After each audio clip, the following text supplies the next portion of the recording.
Chapter 3. The Night Bus. Harry was several streets away before he collapsed onto a low wall in Magnolia Crescent, panting from the effort of dragging his trunk. He sat quite still, anger still surging through him, listening to the frantic thumping of his heart. But after 10 minutes alone in the dark street, a new emotion overtook him. Panic. Whichever way he looked, he had never been in a worse fix.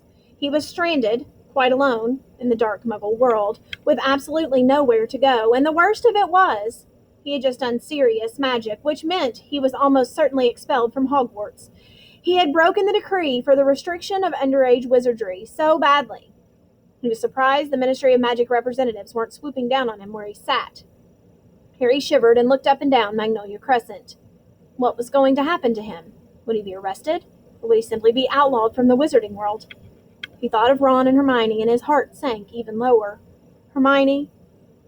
Harry was sure that, criminal or not, Ron and Hermione would want to help him now, but they were both abroad, and with Hedwig gone, he had no means of contacting them. He didn't have any Muggle money either. There was a little wizard gold in the money bag at the bottom of his trunk, but the rest of the fortune his parents had left him was stored in a vault at Gringotts Wizarding Bank in London. He'd never be able to drag his trunk all the way to London. Unless... He looked down at his wand, which he was still clutching in his hand. If he was already expelled, his heart was now thumping painfully fast, a bit more magic couldn't hurt. He had the invisibility cloak he had inherited from his father. What if he bewitched the trunk to make it feather light, tied it to his broomstick, covered himself in the cloak, and flew to London? Then he could get the rest of his money out of his vault and begin his life as an outcast. It was a horrible prospect. But he couldn't sit on this wall forever, or he'd find himself trying to explain to Muggle police why he was out in the dead of night with a trunk full of spellbooks and a broomstick. Harry opened his trunk again and pushed the contents aside, looking for the invisibility cloak, but before he had found it, he straightened up suddenly, looking around him once more. A funny prickling on the back of his neck had made Harry feel he was being watched, but the street appeared to be deserted, and no light shone from any of the large square houses. He bent over his trunk again, but almost immediately stood up once more, his hand clenched on his wand. He had sensed rather than heard it. Someone or something was standing in the narrow gap between the garage and the fence behind him. Harry squinted at the black alleyway. If only it would move, and then he'd know whether it was just a stray cat or something else. Lumos, Harry muttered, and a light appeared at the end of his wand, almost dazzling him. He held it high over his head, and the pebble-dash walls of number 2 suddenly sparkled. The garage door gleamed in between them. Harry saw, quite distinctly, the hulking outline of something very big, with wide, gleaming eyes. Harry stepped backwards. His legs hit his trunk, and he tripped. His wand flew out of his hand as he flung an arm to break his fall, and he landed hard in the gutter. There was a deafening bang, and Harry threw up his hands to shield his eyes against a sudden blinding light. With a yell, he rolled back onto pavement, just in time. A second later, a gigantic pair of wheels and headlights had screeched to a halt exactly where Harry had just been lying. They belonged, as Harry saw when he raised his head, to a triple-decker, violently purple bus, which had appeared out of thin air. Gold lettering over the windscreen spelled, "The Night Bus." For a split second, Harry wondered if he'd just been knocked silly by his fall. Then a conductor in a purple uniform leapt out of the bus and began to speak loudly to the night. "Welcome to the Night Bus, emergency transport for the stranded witch or wizard. Just stick out your wand hand, step on board, and we can take you anywhere you want to go. My name is Stan Shunpike, and I'll be your conductor this The conductor stopped abruptly. He had just caught sight of Harry, who was still sitting on the ground. Harry snatched up his wand again and scrambled to his feet. Close to, he saw that Stan Shunpike was only a few years older than he was, 18 or 19 at most, with large protruding ears and fair few pimples. "What are you doing down there?" said Stan, dropping his professional manner. "Fell over," said Harry. "What'd you fall over for?" snickered Stan. "I didn't do it on purpose," said Harry, annoyed. One of the knees of his jeans was torn, and the hand he had thrown out to break his fall was bleeding. He suddenly remembered why he had fallen over and turned around quickly to stare at the alleyway between the garage and the fence.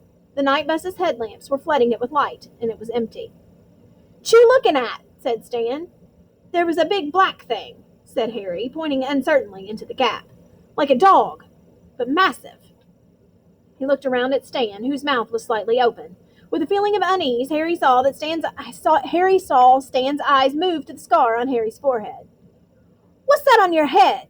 said Stan abruptly. Nothing, said Harry quickly, flattening his hair over his scar. If the Ministry of Magic was looking for him, he didn't want to make it too easy for them. What's your name? Stan persisted. Neville Longbottom, said Harry, saying the first name that came into his head. So this bus, he went on quickly, hoping to distract Stan. Did you say it goes anywhere? Yep, said Stan proudly. Anywhere you like, long as it's on land. Can't do nothing underwater. He said, looking suspiciously again. You did flag us down, didn't ya? Stuck out your wand hand, didn't ya? Yes, said Harry quickly. Listen, how much would it be to get to London? 11 sickles, said Stan. But for 15, you get hot chocolate, and for 15, you get a hot water bottle. But for 13, you get hot chocolate, and for 15, you get a hot water bottle and a toothbrush in the color of your choice. Harry rummaged once more in his trunk, extracted his money bag, and shoved some silver into Stan's hand. He and Stan then lifted his trunk, with Hedwig's cage balanced on top, up the steps of the bus. There were no seats. Instead, half a dozen brass bedsteads stood beside the curtained windows. Candles were burning in brackets beside each bed, illuminating the wood-paneled walls. The tiny wizard in a nightcap at the rear of the bus muttered, "Not now, thanks. I'm pickling some slugs," and rolled over in his sleep. "You have this one," Stan whispered, shoving Harry's trunk under the bed right behind the driver, who was sitting in an armchair in front of the steering wheel. "This is our driver, Ernie Prang. This is Neville Longbottom, Ernie Prang, the elderly wizard wearing very thick glasses." Nodded to Harry, who nervously flattened his fringe again and sat down on his bed. "Take her away, Ern," said Stan, sitting down in the armchair next to Ernie's. There was another tremendous bang, and next moment Harry found himself flat on his bed, thrown backwards by the speed of the night bus. Pulling himself up, Harry stared out the dark window and saw that they were now bowling along a completely different street. Stan was watching Harry's stunned face with great enjoyment. "This was where we were before you flagged us down," he said. "Where are we, Ern? Somewhere in Wales?" "Are," said Ernie. "How come the muggles don't hear the bus?" said Harry. "Them?" said Stan contemptuously. "Don't listen properly, do they? Don't look properly either. Never notice nothing, they don't." "Best go and wake up Madam Marsh, Stan," said Ern. "We'll be in Abergavenny in a minute."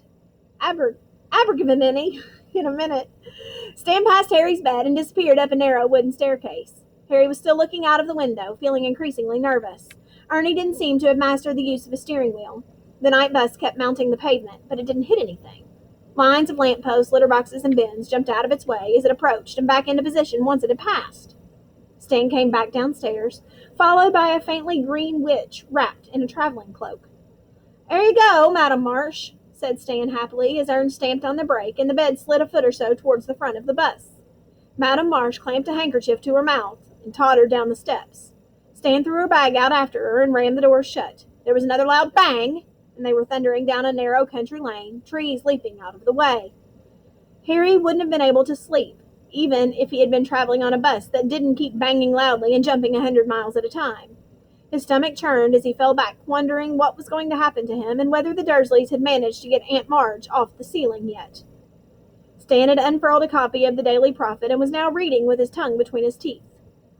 A large photograph of a sunken-faced man with long matted hair blinked slowly at Harry from the front page. He looked strangely familiar. "That man," Harry said, forgetting his troubles for a moment. "He was on the Muggle News." Stanley turned to the front page and chuckled. "Sirius Black," he said, nodding. "Course he was on the Muggle News, Neville. Where you been?"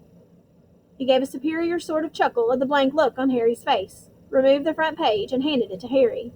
"You ought to read the papers more, Neville." Harry held the paper up to the candlelight and read, "Black, still at large. Sirius Black, possibly the most infamous prisoner ever to be held in the Azkaban fortress, is still eluding capture, the Ministry of Magic confirmed today. We are doing all we can to recapture Black," said the Minister for Magic, Cornelius Fudge, this morning, "and we beg the magical community to remain calm." Fudge has been criticized by some members of the International Federation of Warlocks for informing the Muggle Prime Minister of the crisis. "Well, really, I had to, don't you know," said an irritable Fudge. "Black is mad. He's a danger to anyone who crosses him, magic or Muggle. I have the Prime Minister's assurance that he will not breathe a word of Black's true identity to anyone, and let's face it, who'd believe him if he did?" While Muggles have been told that Black is carrying a gun, a kind of metal wand which Muggles use to kill each other, the magical community believes in fear of a massacre. The magical community lives in fear of a massacre like that of 12 years ago when Black murdered 13 people with a single curse.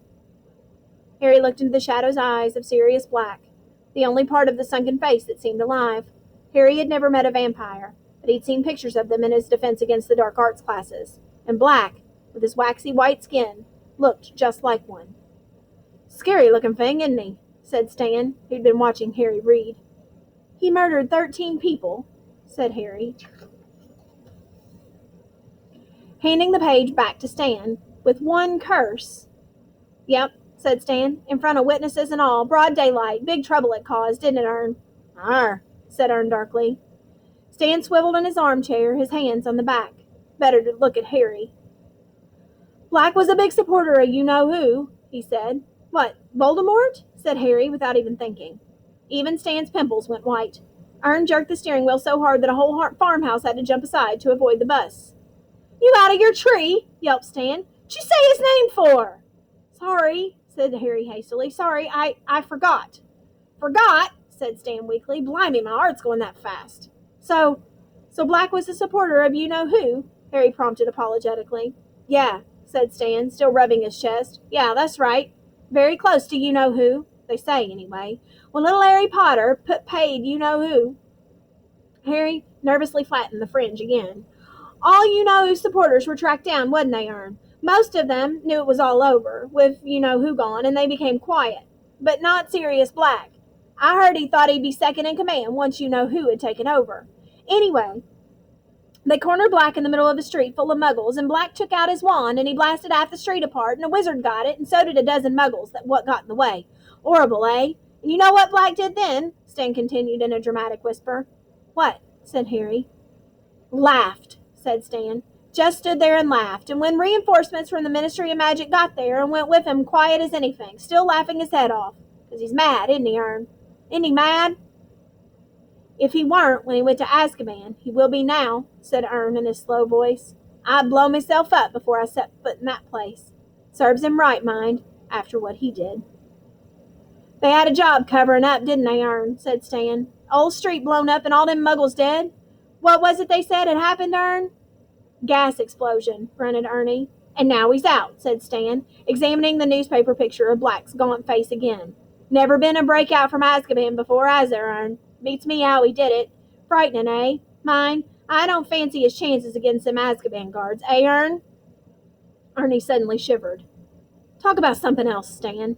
There's a good lad. Them Azkaban guards give me the collywobbles." Stan put the paper away reluctantly, and Harry leaned against the window of the night bus, feeling worse than ever. He couldn't help imagining what Stan might be telling his passengers in a few nights' time.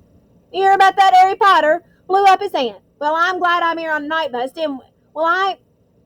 We had him here on the night bus, didn't we, Ern? He was trying to run for it." Harry, had broken wizard law just like Sirius Black. Was inflating Aunt Marge bad enough to land him in Azkaban? Harry didn't know anything about the wizard prison, though everyone he'd ever heard speak of it did so in the same fearful tone. Hagrid, the Hogwarts gamekeeper, had spent 2 months there only last year. Harry wouldn't soon forget the look of terror on Hagrid's face when he'd been told where he was going, and Hagrid was one of the bravest people Harry knew. The night bus rolled through the darkness, scattering bushes and bollards, telephone boxes and trees, and Harry lay, restless and miserable, on his feather bed. After a while, Stan remembered that Harry had paid for hot chocolate, but poured it all over Harry's pillow when the bus moved abruptly from Anglesey to Aberdeen. One by one, witches and wizards in dressing gowns and slippers descended from the upper floors to leave the bus. They all looked very pleased to go. Finally, Harry was the only passenger left. "Right then, Neville," said Stan, clapping his hands. "Whereabouts in London?" "Diagon Alley," said Harry. "Righto," said Stan. "Hold tight then." Bang! They were thundering along the Charing Cross Road. Harry sat up and watched the buildings and benches squeezing themselves out of the night bus's way. The sky was getting a little lighter. He would lie low for a couple of hours, go to Gringotts the moment it opened, and then set off. Where, he didn't know. Ern slammed on the brakes, and the night bus skidded to a halt in front of a small and shabby-looking pub, the Leaky Cauldron, behind which lay the magical entrance to Diagon Alley. "Thanks," Harry said to Ern. He jumped down the steps and helped Stan lower his trunk and Hedwig's cage onto the pavement. "Well," said Harry, "bye then." But Stan wasn't paying attention. Still standing in the doorway to the bus, he was goggling at the shadowy entrance to the leaky cauldron. "There you are, Harry," said a voice. Before Harry could turn, he felt a hand on his shoulder, and at the same time, Stan shouted, "Blimey, Ern, come here, come here!" Harry looked up at the owner of the hand on his shoulder and felt a bucketful of ice cascade into his stomach. He had walked right into Cornelius Fudge, the Minister for Magic himself. Stan leapt onto the pavement beside them. "What'd you call Neville, Minister?" he said excitedly. Fudge, a portly little man in a long pinstriped cloak, looked cold and exhausted. "Neville," he repeated, frowning. "This is Harry Potter." "I knew it!"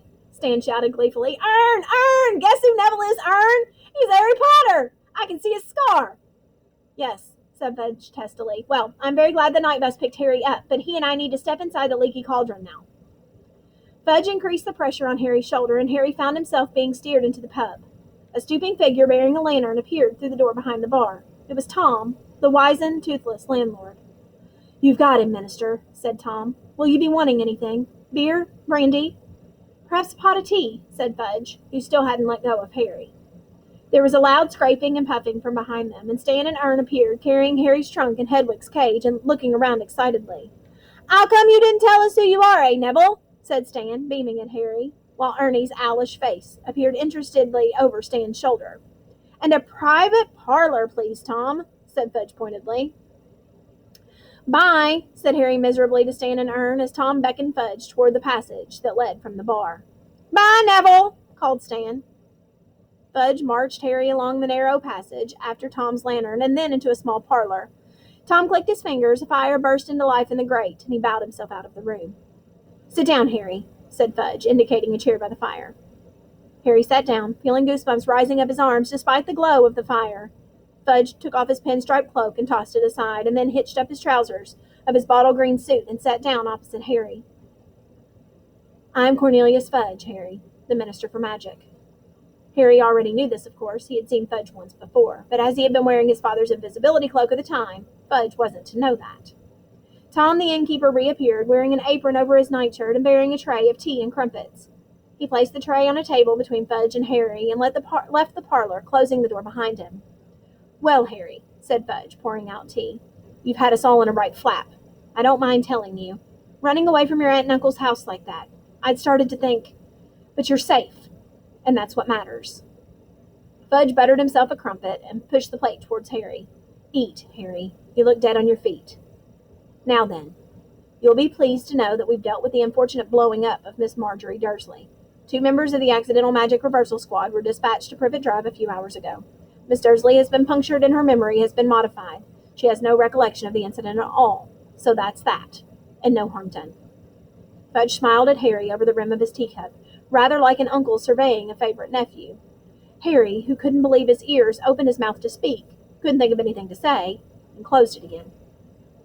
"Ah, you're worrying about the reaction of your aunt and uncle," said Fudge. "Well, I won't deny that they are extremely angry, Harry, but they are prepared to take you back next summer as long as you stay at Hogwarts for the Christmas and Easter holidays."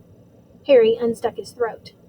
"I always stay at Hogwarts for the Christmas and Easter holidays," he said, "and I don't ever want to go back to Privet Drive." Now, I'm sure you'll feel differently once you've calmed down," said Fudge in a worried tone. "They are your family, after all, and I'm sure you're fond of each other. Very deep down." It didn't occur to Harry to put Fudge right. He was still waiting to hear what was going to happen to him now. "So, all that remains," said Fudge, now buttering himself a second crumpet, "is to decide where you're going to spend the last 3 weeks of your holidays. I suggest you take a room here at the Leaky Cauldron, and—" "Hang on," blurted Harry. "What about my punishment?" Fudge blinked. "Punishment? I broke the law," Harry said. "The decree for the restriction of underage wizardry." "Oh, my dear boy, we are not going to punish you for a little thing like that," cried Fudge, waving his crumpet impatiently. "It was an accident. We don't send people to Azkaban just for blowing up their aunts." But this didn't tally at all with Harry's past dealings with the Ministry of Magic. "Last year I got an official warning just because a house elf smashed a pudding in my uncle's house," said Harry, frowning. "The Ministry of Magic said I'd be expelled from Hogwarts if there was any more magic there." Unless Harry's eyes were deceiving him, Fudge was suddenly looking awkward. Circumstances change, Harry. We have to take into account in the present climate. Surely you don't want to be expelled.